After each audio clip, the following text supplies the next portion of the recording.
l'église Saint-Joseph du Caire, dernière répétition pour la chorale. Les fidèles catholiques attendent avec ferveur l'arrivée du pape François en Égypte. Le pontife sera au Caire vendredi et samedi pour son premier voyage dans le plus peuplé des pays arabes.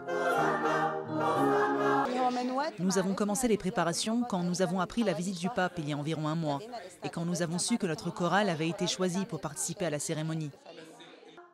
Le pape vient soutenir les chrétiens d'Égypte endeuillés et inquiets après des attentats meurtriers. Pour le patriarche copte catholique, cette visite a pris une dimension hautement symbolique. Début avril, un double attentat suicide a fait 45 victimes dans 2 églises coptes. L'Égypte mérite de recevoir du soutien, en particulier avec ce qui se passe et les attentats terroristes et criminels dans le pays. Sur les 9 millions de chrétiens égyptiens, 270 000 sont catholiques. Une petite communauté qui veut réserver un accueil mémorable au pape et qui espère que sa visite renforcera le dialogue avec les autorités musulmanes.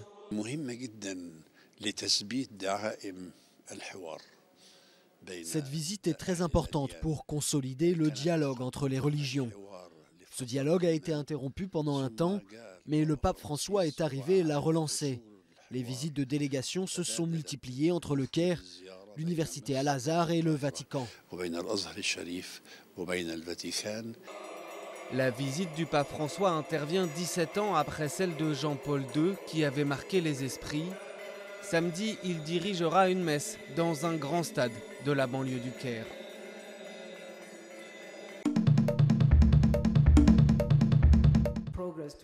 « 360 000 enfants africains de moins de 2 ans du Ghana, du Kenya et du Malawi seront concernés par ce vaste plan grandeur nature qui se déploiera de 2018 à 2020 pour tenter d'enrayer une des maladies les plus mortelles au monde. L'Organisation mondiale de la santé a annoncé ce lundi le lancement du premier test à grande échelle du premier vaccin contre le paludisme. Il a fallu 30 ans pour élaborer un vaccin efficace contre le paludisme. Je suis très heureuse de vous dire que maintenant, les vaccins contre le paludisme semblent très prometteurs avec plus d'une vingtaine de formules à différents stades de développement et le vaccin connu sous le nom de RTSS est le plus avancé et il a été montré qu'il offre une protection partielle contre le parasite Plasmodium falciparum chez les jeunes enfants. Combiné à des méthodes de diagnostic des traitements et des mesures de prévention éprouvées, comme les moustiquaires imprégnés de répulsifs anti-moustiques, ce vaccin pourrait sauver des dizaines de milliers de vies en Afrique. Selon des chiffres de l'OMS, ce continent est de très loin le plus touché par le paludisme, comptant pour 92% des 429 000 personnes tuées dans le monde en 2015 par cette maladie transmise par des moustiques et également appelée malaria. Les enfants de moins de 5 ans représentent plus des 2 tiers de ces décès. 40% de la population mondiale vit sous la menace permanente.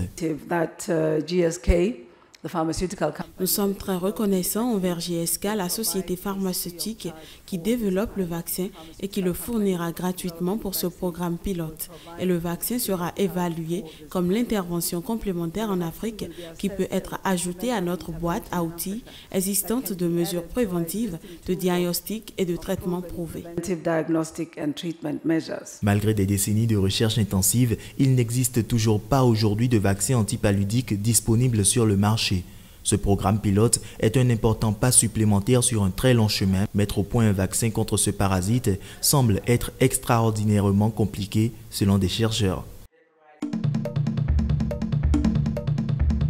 4 personnes ont été tuées dans 2 attentats suicides à la périphérie de Maïdougouri, le berceau du groupe islamiste Boko Haram dans le nord-est du Nigeria, ont rapporté lundi des membres des milices civiles. 3 femmes kamikazes ont été repérées par les miliciens alors qu'elles tentaient de s'introduire dans le village vers 5 h du matin. À l'heure de la première prière, 2 d'entre elles ont déclenché leur ceinture explosive alors que la 3e a été abattue par un soldat. Un milicien a été tué et un autre blessé, a déclaré Babakura Kolo, membre des milices d'autodéfense constituées pour lutter contre Boko Haram. Un autre milicien qui a témoigné de manière anonyme a affirmé qu'une seconde attaque avait eu lieu à Menari, à 10 km à l'ouest de Maïdougouri vers 8h30, faisant 3 morts et 2 blessés. Capitale de l'état du Borno, Maïdougouri est le berceau de Boko Haram, dont une faction est affiliée au groupe État islamique. La rébellion et sa répression ont fait plus de 20 000 morts et 2,6 millions de déplacés depuis son début en 2009.